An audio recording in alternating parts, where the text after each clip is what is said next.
Bonjour à tous, bienvenue dans cette nouvelle vidéo d'Alcima Catalyseur Technologique. Aujourd'hui, nous allons vous parler du TPU, ou plus exactement le TPEU.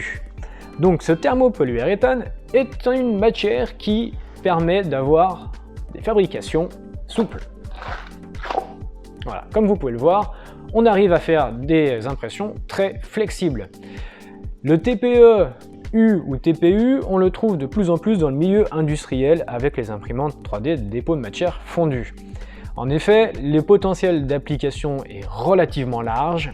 Par exemple, on peut faire des mors, on peut faire des soufflets, on peut faire des protections de robots, on va pouvoir venir faire des amortisseurs, on va pouvoir faire, pourquoi pas, quelques roues pour des robots, on va pouvoir venir faire des cales, bref. Il y a énormément d'applications pour le TPU. Je pense que c'est l'une des matières qui aujourd'hui offre le panel d'usage le plus varié parmi les matières d'impression 3D.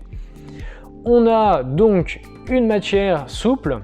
On va avoir en revanche différentes duretés. Ici, on est sur une dureté 60A. Là, on est sur un 98A. Il faut mettre plus de force pour le tordre. On va ici avoir un 53D. Donc ça va accepter une certaine contrainte, mais ça va rester rigide. L'échelle de Shor, en fait, c'est un indice pour connaître la dureté d'une matière. Le TPU, on va avoir donc deux échelles, l'échelle A et l'échelle D. En clair, 60A sur l'échelle A du Shor, c'est vraiment quelque chose déjà de très souple. Aujourd'hui, peu de professionnels arrivent à sortir cette dureté-là de matière. Plus le chiffre augmente, plus c'est rigide. Quand on passe sur les échelles D, on est sur des rigides flexibles plus que des flexibles rigides, si j'oserais dire ça comme ça.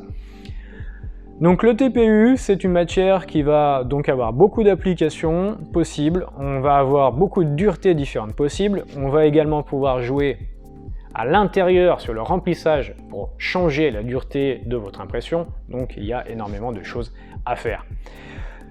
L'inconvénient du TPU, c'est qu'il est difficile d'impression. Il ne peut pas être imprimé dans n'importe quelle imprimante 3D. Il faut bien maîtriser à la fois l'entraînement du fil, son écoulement, ses rétractations, sa ventilation. En fait, il faut vraiment repenser les têtes d'impression 3D pour pouvoir manipuler ces matériaux dans les shorts les plus bas. Voilà, vous savez tout sur le TPU, en tout cas une bonne partie.